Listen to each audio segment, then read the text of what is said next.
नमस्कार दोस्तों, आज की कहानी है भगत के वश में है भगवान। सदना नाम का एक कसाई था। वह बहुत ईमानदार था। वो भगवान के नाम कीर्तन में मस्त रहता था। यहाँ तक कि मांस को काटते बेचते हुए भी वह भगवान नाम गुनगुनाता रहता था। एक दिन वह अपनी ही धुन में कहीं जा रहा था कि उसके पैर से कोई पत्थर टकराया। वह रुक गया। उसने देखा एक काले रंग के गोल पत्थर से उसका पैर टकरा गया है। उसने वह पत्थर उठा लिया और जेब में रख लिया, यह सोचकर कि यह मांस तोलने के काम आएगा। वापिस आकर उसने वह पत्थर मांस के वजन को तोलने के काम में लिया। कुछ ही दिनों में उसने समझ लिया कि यह पत्थर कोई साधारण नहीं है। जितना वजन उसको तोलना होता, पत्थर उतने वजन का ही हो जाता।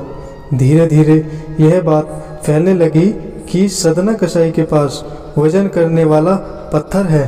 वह जितना चाहता है पत्थर उतना ही तोल देता है। किसी को 1 किलो मांस देना होता तो तराजू में उस पत्थर को एक तरफ डालने पर दूसरी ओर 1 किलो का मांस ही तुलता। अगर किसी को 2 किलो चाहिए हो तो वह पत्थर 2 किलो के भार जितना भारी हो जाता। इस चमत्कार के कारण उसके यहाँ लोगों की भीड़ जुटने लगी। भीड़ जुटने के साथ ही सदना की दुकान की बिक्री बढ़ गई। बात एक शुद्ध ब्राह्मण तक भी पहुंची।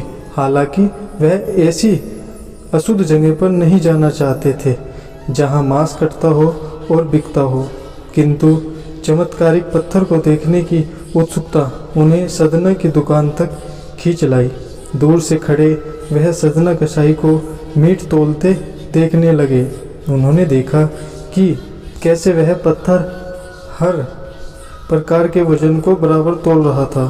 ध्यान से देखने पर उनके शरीर के रोंगटे खड़े हो गए। भीड़ के छटने के बाद ब्राह्मण सदना कसाई के पास गए। ब्राह्मण को अपनी दुकान में आया देखकर सदना कसाई प्रसन्न भी हुआ और आश्चर्यचकित भी। बड़ी नम्रता से सदना ने ब्राह्मण को बैठने के लिए स्थान दिया और पूछा कि वह उनकी क्या सेवा कर सकता है। ब्राह्मण बोला, तुम्हारे इस चमत्कारिक पत्थर को देखने के लिए ही मैं तुम्हारी दुकान पर आया हूँ। यह यूँ कहे कि ये चमत्कारिक पत्थर ही मुझे खींचकर तुम्हारी दुकान पर ले आया है।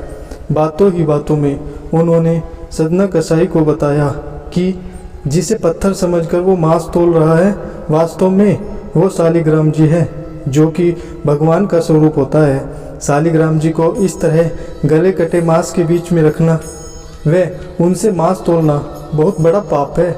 सदना बड़े ही सरल प्रवृत्ति का भक्त था। ब्राह्मण की बात सुनकर उसे लगा कि अनजाने में मैं तो बहुत बड़ा पाप कर गया रहा हूँ। अनुनय विनय करके सदना ने वह शालिग्राम उन ब्राह्मण को दे दिया और कहा कि आप तो ब्राह्मण हैं, अतः आप ही इनकी सेवा करके इन्हें प्रसन्न करें।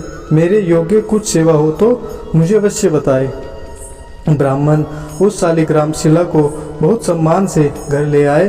घर आकर उन्होंने शालिग्राम जी को स्नान करवाया, पंचामृत से अभिषेक किया, वे पूजा अर्चना आरंभ कर दी। कुछ दिन ही बीते थे कि उन ब्राह्मण के स्वप्न में श्री शालिग्राम जी आए और कहा, हे ब्राह्मण, मैं तुम्हारी सेवाओं से प्रसन्न हूँ, किंतु तुम मुझे उसी कसाई के पास छोड़ आओ।